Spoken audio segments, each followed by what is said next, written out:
कोण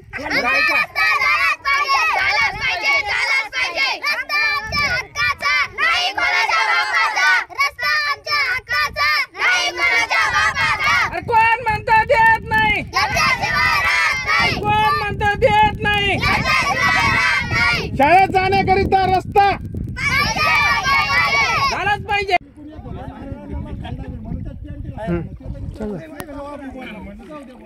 आज आनंदवाडी येथे जल समाधी आंदोलनाची तयारी चालू झालेली आहे.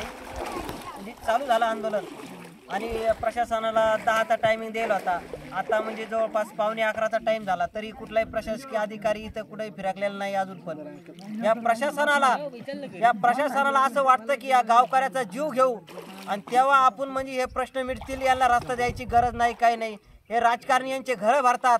एका टायमाला घरी तिथं बसून आपला एसी मध्ये जेवण करत असेल आणि आज आम्ही जीव घेण्यास आमचा जीव जायचा वेळ आला, आम्ही सर्व ग्रामस्थ पाण्यामध्ये आहे, तरी लाज वाटली पाहिजे कुठंतरी या गोष्टीच्या प्रशासनाला.